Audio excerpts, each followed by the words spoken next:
bisa absen, lalu pertanyaan-pertanyaan yang sudah kepikiran bisa ditulis aja di kolom komentar atau nanti bisa raise hand untuk bertanya secara langsung. Oke, Dokter Andre, saya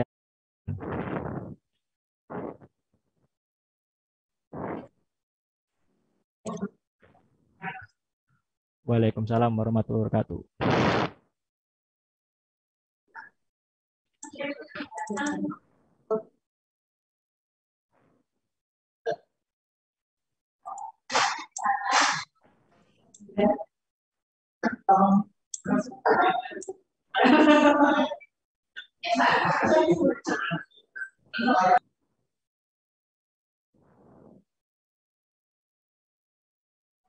Silakan Pak Dokter.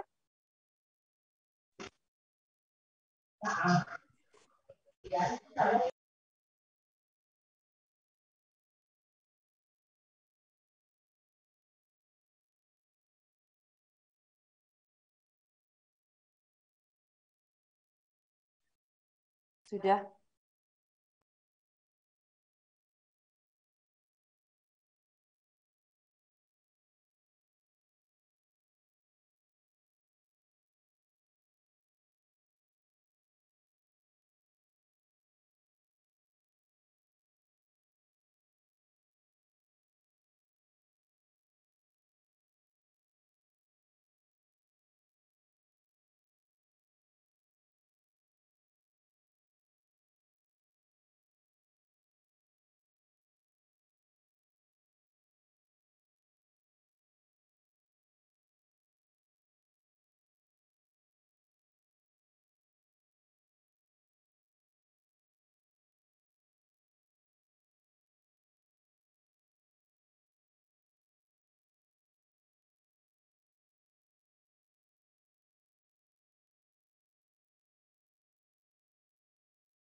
Diturunkan atau akibat dari guna-guna itu merupakan pengertian yang salah.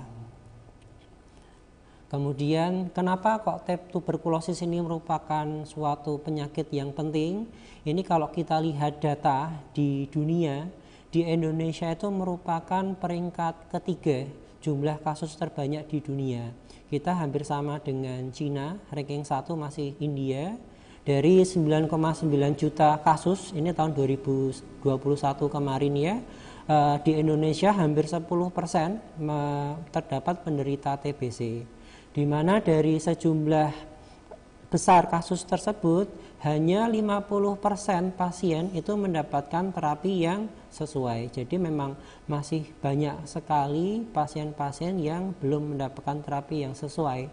Dan hal ini akan menjadikan masalah karena memang profil dari penyakit tuberkulosis sendiri yang merupakan penyakit menular, sehingga ketika kita mendapatkan ada seseorang di masyarakat yang tidak diobati, tentu saja akan beresiko menularkan terhadap orang-orang yang lain yang hidup berdekatan dengan pasien tersebut. Next slide. Maaf Pak Dokter, slide-nya belum Kemudian berganti. ini kalau kita lihat persebaran di provinsi di Indonesia, di Pulau Jawa memang paling banyak ya. Mungkin memang terkait juga bahwa di Pulau Jawa pemeriksaan dan alat-alat yang ada memang lebih lengkap dibanding di luar Jawa. Namun memang karena Indonesia itu secara umum merupakan daerah endemis tuberkulosis, maka kita harus hati-hati terhadap gejala-gejala yang mungkin mengarah ke arah tuberkulosis. Next slide. Kemudian apa saja gejala-gejala pasien di mana kita harus curiga jangan-jangan seseorang ini terinfeksi tuberkulosis. Ya, untuk tuberkulosis paru, gejala utama adalah batuk. Batuknya bisa batuk berdahak atau bercampur dengan darah dan berlangsung 2 minggu atau 3 minggu atau lebih. Jadi ketika kita mendapati seseorang itu batuk kok 2 minggu nggak sembuh-sembuh, kita harus hati-hati. Jangan-jangan seseorang tersebut terkena infeksi tuberkulosis. Apalagi jika didapatkan gejala-gejala lain yang mendukung ke arah infeksi TBC seperti rasa lemah, kemudian berat badannya menurun selama beberapa bulan terakhir, kemudian demam tidak terlalu tinggi, sering berkeringat di malam hari. Itu harus kita waspadai dan harus kita lakukan pemeriksaan lebih lanjut untuk menegakkan diagnosisnya. Next slide. Kemudian kita juga bisa melihat dari faktor resiko siapa saja yang resikonya lebih tinggi untuk terinfeksi TBC. Antara lain anak-anak, orang dengan gangguan kekebalan tubuh seperti HIV atau AIDS, pasien dengan usia lanjut, pasien diabetes mellitus, pasien yang merokok, serta pasien yang memiliki kontak dengan penderita TBC. Jadi jika memang tetangga kita atau keluarga kita ada yang menderita TBC, maka kita harus hati-hati jika kemudian kita juga mengalami gejala yang sama, batuk 2 minggu nggak sembuh-sembuh, kita harus segera melakukan pemeriksaan. Lanjut. Kemudian penularan, bagaimana TBC ini menular? Ini mirip dengan COVID ya. Dengan penyakit TBC itu ditularkan melalui dahak. Jadi pada pasien penderita TBC, ketika pasien tersebut batuk, maka kuman-kuman yang ada di dalam dahak itu akan menyebar ke udara. Dan kuman-kuman di dalam udara tersebut dapat bertahan sehingga akan menyebarkan ke orang-orang yang terdekatnya dan akan masuk ke dalam saluran nafas orang tersebut. Ketika daya tahan tubuh orang tersebut baik, maka kuman TBC tidak akan menimbulkan gejala. Namun jika kondisi pasien tersebut mengalami penurunan daya tahan tubuh sesuai dengan faktor risiko yang tadi disebutkan, maka bisa saja kuman TBC itu akan berkembang lebih lanjut dan menimbulkan penyakit TBC. Jadi memang karena penyebarannya itu melalui udara, maka kita harus benar-benar hati-hati terhadap pasien-pasien TBC yang masih sering batuk-batuk, karena itu resiko menularkannya masih besar. Next. Kemudian bagaimana cara kita menegakkan diagnosis tuberkulosis? Yang paling utama tentu saja dengan pemeriksaan dahak. Ketika kita dapatkan kuman TBC dalam dahak, maka kita bisa dengan yakin mengatakan bahwa pasien tersebut menderita tuberkulosis.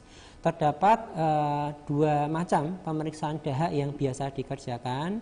Yang pertama dan paling akurat yaitu tes cepat Mycobacterium, dan kemudian tes yang kedua yaitu tes uji basil tahan asam dalam sputum. Ini tesnya sebenarnya cukup banyak terdapat di rumah sakit, bahkan di puskesmas pun juga bisa kita dapatkan. Jadi sebenarnya tidak ada alasan ketika memang kita ada gejala atau mungkin orang-orang terdekat kita kok ada gejala mengarah ke sana, kita bisa segera melakukan pemeriksaan untuk memastikan apakah orang-orang tersebut terkena tuberkulosis atau tidak. Kemudian selain dari pemeriksaan dahak, kita juga bisa melakukan pemeriksaan ronsen dada. Ini saya melampirkan contoh ronsen dada, di mana kita dapatkan gambar yang kiri itu agak hilang ya. Yang tengah itu gambaran ronsen yang khas pada penderita tuberkulosis, di mana kalau ronsen normal itu kan biasanya paru-parunya itu kan hitam, tidak ada corakan putih-putih. Pada ronsen yang tengah itu di paru-paru sebelah atas, yang sebelah kiri ya, kalau kita lihat dari slide itu kan terlihat gambaran putih-putih. Nah itu merupakan gambaran yang khas infeksi tuberkulosis. Atau bisa saja pada kasus-kasus yang lebih berat, gambaran titik-titik putihnya itu akan merata di kedua lapang paru, seperti gambar di foto yang sebelah kanan. Next slide. Kemudian ini kurang begitu jelas ya terkait dengan pengobatan tuberkulosis. Jadi setelah kita menegakkan diagnosis tuberkulosis, tentu saja kita harus memberikan pengobatan sesuai dengan panduan. Yang pertama yang harus dipahami bahwa Tuberkulosis ini merupakan program nasional dan salah satu program prioritas dari Kemenkes, Kementerian Kesehatan. Sehingga memang akses untuk pengobatan tuberkulosis ini dibuka selebar-lebarnya. Dan obat-obatan tuberkulosis ini bisa kita dapatkan baik di puskesmas, di rumah sakit, di beberapa klinik kesehatan itu bisa didapatkan dengan mudah dan gratis pada tempat-tempat yang memang ditunjuk oleh pemerintah menyelenggarakan pengobatan tuberkulosis. Sehingga memang harapannya ketika pasien sudah terdiagnosis tuberkulosis itu, pasien bisa memperoleh obat dengan lebih mudah dan bisa memastikan pengobatannya sampai selesai. Pengobatan tuberkulosis sendiri terbagi menjadi dua fase. Slide sebelumnya terbagi dua fase, fase intensif atau fase awal dan fase lanjutan. Mungkin kalau Bapak Ibu sudah sempat melihat pengobatan TBC yang dari pemerintah ya, untuk fase intensif itu obatnya bungkusnya berwarna merah seperti itu, dan itu bisa diberikan jumlahnya berapa banyak tergantung dengan berat badan pasien, dan itu diberikan selama 2 bulan. Pasien harus minum setiap hari dan sambil diawasi oleh pengawas minum obat. Kemudian setelah selesai 2 bulan pengobatan fase intensif, dilanjutkan pengobatan selama 4 bulan hingga 7 bulan untuk fase lanjutan. Obatnya itu berwarna kuning ya. Untuk sebagian pasien dan terutama beberapa waktu yang lalu, pengobatan fase lanjutan bisa diberikan 3 kali seminggu. Namun untuk pengobatan yang baru dalam beberapa waktu ke depan, memang dari pemerintah menyarankan bahwa baik pengobatan fase aktif maupun fase lanjutan, obat-obatan akan diberikan tiap hari. Kemudian yang perlu dipahami juga bahwa kuman tuberkulosis ini merupakan kuman yang sangat susah untuk dibunuh, dan ketika kumannya itu sudah tidak terdeteksi, ketika kita tidak minum obat secara teratur sampai sembuh, sampai selesai, maka ada kemungkinan kuman tuberkulosis itu akan mengalami relapse atau tumbuh kembali. Dan beberapa kasus bukan hanya tumbuh kembali, namun kuman tersebut juga bisa mengalami resistensi atau kebal terhadap pengobatan tuberkulosis standar. Nah, itu yang kita sebut dengan tuberkulosis resisten obat atau TBC kebal obat. Nah, pengobatan untuk kasus-kasus TBC kebal obat ini akan membutuhkan pengobatan yang lebih banyak dan jangka waktu yang lebih lama. Kadang-kadang diperlukan pengobatan hingga sampai 2 tahun untuk memastikan kasusnya itu bisa disembuhkan. Oleh karena itu, untuk kasus-kasus TBC, apalagi TBC sensitif obat, maka kita harus memastikan bahwa pasien-pasien itu meminum obat secara teratur, dibantu dengan adanya pengawas minum obat. Jadi kita harus memastikan bahwa pasien itu meminum obat sampai habis sesuai dengan panduan. Selanjutnya, nah ini apa yang menjadikan konsekuensi ketika seseorang itu berhenti atau putus minum obat. Yang pertama, tentu saja penyakitnya akan susah sembuh, dan orang tersebut akan berisiko untuk menularkan ke orang lain, ke keluarga, ke tetangga. Tentu ini akan menjadi dampak yang sangat besar di lingkungan. Kemudian penyakitnya juga bisa bertambah parah dan bisa menyebabkan kematian. Dan yang ketiga, minum obat yang tidak teratur itu akan memicu terjadinya resistensi kuman terhadap obat-obatan tuberkulosis lini pertama yang tadi diberikan tersebut. Lanjut. Terus bagaimana cara kita menularkan TBC, mencegah penularan TBC? Ini terutama pada pasien penderita TBC ya.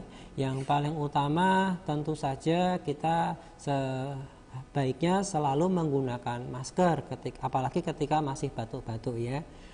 Beberapa tahun terakhir ini kan kita sedang ramai terkait COVID ya. Jadi memang sedikit banyak kita juga bersyukur bahwa masyarakat sudah mulai peduli terhadap pentingnya menggunakan masker untuk mencegah penyakit menular, dan TBC ini termasuk salah satu yang bisa dicegah penularannya dengan penggunaan masker. Kemudian yang kedua, kita juga harus belajar bagaimana cara batuk yang baik. Kita harus menutup mulut dan hidung kita agar kumannya tidak menyebar terlalu jauh. Kemudian ketika kita membuang dahak, kita tidak boleh membuang dahak sembarangan, harus di tempat yang steril, yang bersih, serta kita memastikan ventilasi udara yang baik, karena kuman TBC ini bisa mati ketika terpapar dalam cahaya matahari yang cukup dengan ventilasi yang baik, tapi dia akan tumbuh berkembang dengan cepat pada kondisi-kondisi yang lembab. Selanjutnya, nah ini etika batuk yang baik. Sama dengan COVID ya, ini juga bisa diterapkan pada penderita TBC. Selalu gunakan masker, tutup mulut dan hidung, ditutup dengan menggunakan tisu, kemudian selalu membuang kepada tempat sampah. Dan setiap kali kita memegang hidung, memegang mulut setelah batuk atau bersin, kita harus mencuci tangan dengan air mengalir dan sabun. Next. Kemudian ada gaya-gaya hidup yang harus kita lakukan agar kita tetap sehat dan mencegah terinfeksi tuberkulosis. Tentu dengan tadi memastikan cukup cahaya di rumah, kemudian menjemur alas tidur, olahraga teratur, makan makanan bergizi, hindari merokok, serta pada bayi dari pemerintah ada program imunisasi BCG, yaitu juga membantu untuk membentuk daya tahan tubuh terhadap infeksi tuberkulosis. Next slide. Kemudian terkait bagaimana jika kita menjumpai ada kasus tuberkulosis di tempat kerja. Seperti kita ketahui bahwa kebanyakan karyawan atau pekerja itu kan memang memiliki waktu kerja yang banyak ya, yang panjang di tempat kerja, sekitar 8 jam, sehingga memang resiko terjangkit penyakit, baik penyakit akibat kerja ataupun penyakit umum itu besar. Salah satu yang menjadi perhatian tentu saja adalah tuberkulosis ini. Next. Kemudian bagaimana cara kita memberikan terapi dan mengendalikan TB di tempat kerja? Ini ada di panduan pemerintah ya, ada strategi pengendaliannya dengan tempo. Yang pertama tentu saja kita harus segera mendiagnosis pasien tersebut. Kita harus menemukan pasien secepatnya. Setelah kita ketahui siapa saja yang menderita tuberkulosis, tentu harus kita pisahkan dengan pegawai-pegawai yang lain untuk meminimalkan penularan. Kemudian kita juga harus memberikan pengobatan secara tepat. Dan apakah pasiennya itu layak bekerja atau tidak, tentu saja akan ada penilaian yang lebih lanjut. Next. Bagaimana cara menemukan pasien? Ya, ini hampir sama dengan komunitas umum ya, namun pada tempat kerja biasanya kan memang selalu ada check up pada saat awal sebelum penerimaan. Dari sana kita bisa melihat apakah ada masalah terkait tuberkulosis, apakah ada batuk, bagaimana ronsen paru-parunya, kita bisa lihat dari screening awal. Kemudian biasanya kalau memang ada keluhan berkala, ada keluhan batuk, pasiennya kan bisa melakukan ke klinik di perusahaan atau klinik di tempat kerja. Dari sana dokter perusahaan atau dokter di tempat kerja juga bisa melakukan diagnosis untuk ke arah tuberkulosis. Kemudian juga bisa bekerja sama dengan klinik atau rumah sakit yang memberikan kunjungan ke tempat kerja. Kemudian jika memang kita menemukan ada seseorang yang menderita tuberkulosis, tentu saja kita harus melacak siapa saja yang berkontak dengan orang tersebut untuk memastikan apakah memang ada yang lain yang menderita tuberkulosis juga. Kemudian sebaiknya pasien tersebut dipisahkan ke tempat yang aman, di tempat yang khusus dengan ventilasi yang baik dan harus diberikan masker. Kemudian jika memang di tempat kerja tersebut ada klinik khusus, maka sebaiknya antriannya diberikan pemisahan, mungkin bisa didahulukan agar tidak tercampur dengan antrian pasien yang lain. Kemudian etiket batuk itu harus selalu diingatkan untuk setiap pegawai. Kemudian terkait dengan diagnosis tuberkulosis di tempat kerja ini hampir sama ya dengan diagnosis penyakit akibat kerja yang lain. Diagnosis klinis tadi sudah dijelaskan dengan menggunakan dahak atau ronsen. Kemudian kita juga bisa menilai kira-kira pasien tersebut mendapatkan paparan dari mana, apakah dari teman-teman yang bekerja satu bagian dengan dia. Kemudian terkait dengan pekerjaannya juga ada beberapa profesi tertentu yang memiliki resiko timbulnya tuberkulosis, seperti bekerja di tempat yang ventilasinya kurang baik, atau terkait dengan paparan-paparan zat tertentu yang bisa memicu batuk-batuk seperti kapas, kemudian zat-zat kecil yang lain. Kemudian kita juga harus melihat apakah ada faktor-faktor individu terhadap pasien tersebut, mungkin ada komorbid seperti diabetes, atau kemudian ada faktor penyakit yang lain yang memicu terjadinya infeksi tuberkulosis. Kemudian apakah memang penyakitnya itu diperberat dengan pekerjaan dia, itu harus kita nilai semuanya. Lanjut. Kemudian untuk pengobatan pasien TBC-nya sama ya dengan pengobatan pasien secara umum. Ada 2 fase di mana diberikan minimal selama 6 bulan, harus diminum sesuai dengan dosis yang tepat, dan idealnya memang harus ada petugas yang mengawasi bahwa pasien ini meminum obat dengan baik dan secara lengkap sampai selesai pengobatan. Kemudian next. Bagaimana terhadap status pekerjaan pada pasien? Nah, ini kita harus lihat pada prinsipnya selama pegawai tersebut, pekerja tersebut tidak memiliki gejala klinis yang berat, kemudian pasiennya itu juga proses pengobatannya berjalan secara lancar, pekerjaan dia tidak mengganggu proses pengobatan, dan yang lebih penting lagi sudah menunjukkan hasil pemeriksaan BTA yang negatif, maka sebenarnya pasien ini bisa melakukan pekerjaan sama seperti sebelum terkena tuberkulosis. Next. Memang tuberkulosis ini sangat menular. Apalagi ketika pada pasien itu masih ada gejala batuk-batuk, kemudian ketika diperiksa dahak ternyata dahaknya masih didapatkan kuman TBC, maka pasien-pasien tersebut sebaiknya jangan bekerja terlebih dahulu. Secara teori sebenarnya setelah 2 minggu pengobatan awal, kuman-kuman TBC di dalam dahak itu sudah jauh berkurang dan biasanya kondisi klinisnya sudah lebih baik. Jadi kalau misalnya pasien sudah minum pengobatan selama 2 minggu, kemudian sudah tidak ada gejala yang berat, bisa melakukan pekerjaan dengan baik, dan hasil pemeriksaan BTA-nya ternyata negatif, sebenarnya pasien tersebut sudah bisa mulai kembali bekerja seperti sebelumnya. Oke, mungkin sementara dari saya seperti itu dulu Bapak Ibu. Saya rasa kalau ada pertanyaan akan lebih efektif kalau bisa